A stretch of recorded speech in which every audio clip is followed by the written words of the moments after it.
Hi, this is Dennis with Second Chance Tackle with a preview of those items that have recently arrived in my shop.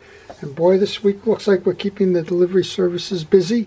Thank you to all that are sending these reels in for service and repair. And I will try to identify which ones are which, where we're going to go with these, and which ones may become videos. So we're going to start with Peter. Peter is out of North Carolina. He sent me two Mitchells. He said he had one of these apart. When we put it back, it's still not working as smoothly as he would like it to. We have a Mitchell 300 and we have a 300A. There are some minor differences to the reels.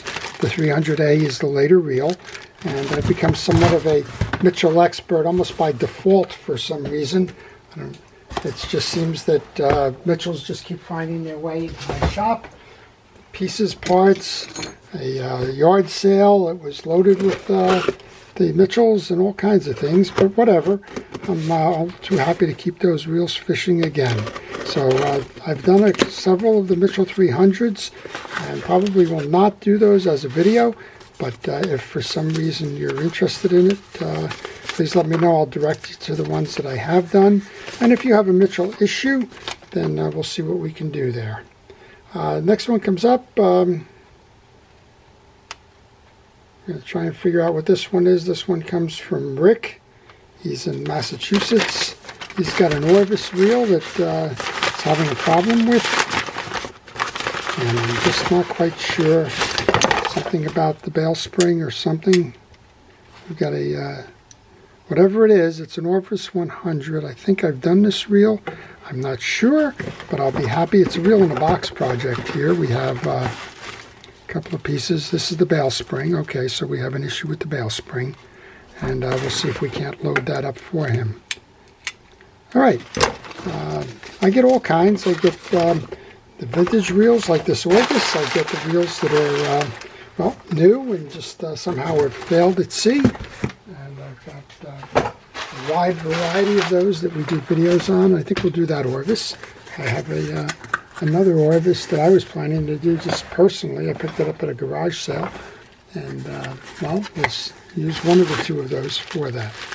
Okay, next one comes in from Kent, and I know this without even unboxing this one too much. One of my favorite reels.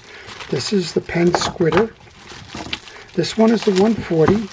It's a, I think this is also a reel in a bag project, if I remember. And we'll see what's going on with this. We're going to make sure it gets tuned up. It's in nice condition. This reel was so far ahead of its time in the 1960s, and remains that way today. Two ball bearings on each side. Beautiful reel. And kind of the counterpart. I just picked this one up at a yard sale. You just don't find this one around. This one is the Penn 146. It's the Squitter Junior. It has a narrow frame as opposed to the wider frame. And boy, what a joy this one is to take in the surf and just kind of whip cast it. And it just spins beautifully after all of those years. So we're going to make sure that Kent's reel gets serviced there. Whatever the issues are, if there are issues, will be identified. And we'll make sure to get that one back out there to Kent to go fishing again. Well,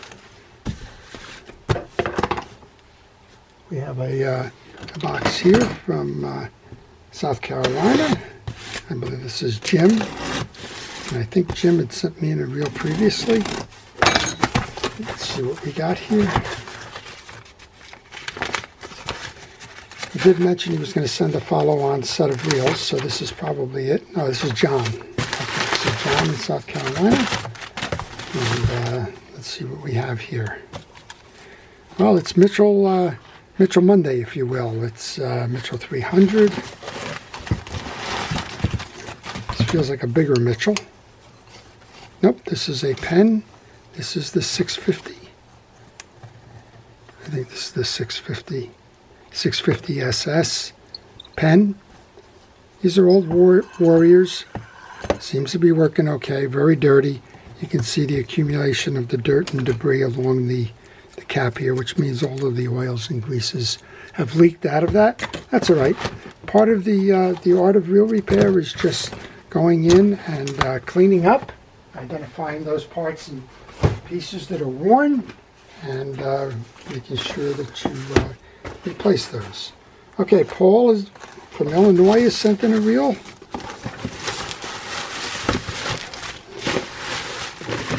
Please, if you're sending reels in, do what Paul and everybody else seems to be doing here, and that is make sure that you pack them well. These things tend to get banged up a lot in transit. Please protect your reels. Here we go. We have an older 5000 Abu Ambassador, and this is a beauty. This is one of the first of the reels that Abu made. Seems to be working okay. Well, something's going on there. Well, we'll figure it out, and we'll take a note. I believe I've done the older version of the Abu. If I haven't, I'll try and do one of those as a video. Okay, next one up then just came in. This one's from Bill in Florida. So if you would like to see these videos, or if you have a reel out there that you're interested in having as a video, I would encourage you to subscribe to my channel. And if you do subscribe to my channel, please hit the notification button. That way you'll be able to see what I'm posting, when I'm posting it, and you'll be able to make a determination as to whether that's something you want to see. Well, this almost looks like lunch, doesn't it? Wrapped in tin foil. Let's see what we have here. This is a small one. It's a Shimano, and it's the Shimano Stratic. And I think if I remember a conversation with Bill, he's just been having some trouble with this one.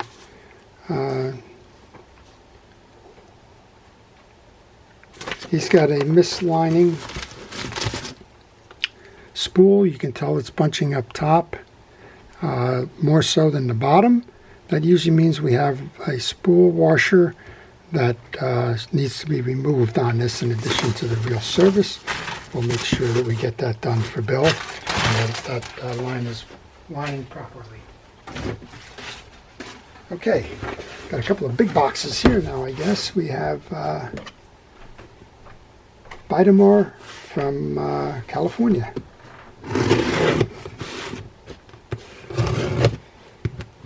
If you are sending reels in, as a general statement, these flat rate boxes for the most part tend to be better than the trying to send them in by individual pounds.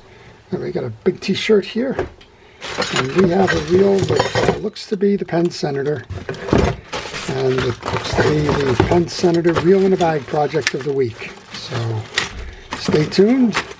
We're certainly going to get that done. And I'm not sure. Vitamar. Okay, we'll get that done for you. I love this. It's got an address out in the desert in California. I wonder who uses the Penn reels out in the desert. There you go. Land sharks. All right. And one more has come in. This one also from California. This is from Prakash. And let's see what was sent here.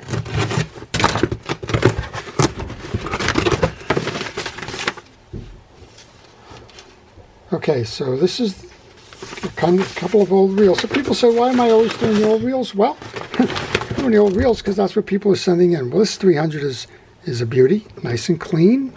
It's in for service. Folks ask me when the reels should be serviced, and the general answer is once a year, unless you're doing really heavy use, in which case you want to do it more frequently, probably twice a year.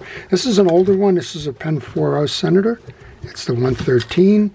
This one's crusty, but you know, a lot of that's going to clean up. And I know I do reference from time to time, I do use a product, Cons initially recommended it to me. It's Flitz Metal Pre-Clean and Fritz Polishes, and that's going to clean that one up very nice. And then we have a Fenwick reel, and I only hope that this Fenwick, which is a rear drag reel, I only hope that doesn't need parts, because that's the problem right now, is trying to find Fenwick parts. Well, that's an anti-reverse override switch there that's attached. That's the spring and the switch. It belongs in here. And and we'll see if we can get that back together, or if this one gets retired. So, wow, there's a lot of interesting reels here. I'm sure there'll be a couple that will interest you. And again, the best way to see the videos as I post them, or let me know that you have a video that you want to watch, is by subscribing. If you have a question on any of these reels, please leave them in the question section. I will be happy to answer those questions for you. If you have a reel that you would like serviced or repaired, well, send me an email to the email address on the business card that follows. I'll be happy to provide you with that reel repair information. Before I leave, a special thanks to our first responders and essential personnel. I really do appreciate everything you're doing. As many of you know, we're on the Northeast coast, and darn it if we don't have another surge in the coronavirus again. So it just seems like we can't get rid of it. But to all of you that dedicate your lives to keeping us safe, thank you for everything it is that you do. To all, please stay safe, stay well, and stay watching. This is Dennis with Second Chance Tackle. Have a great day.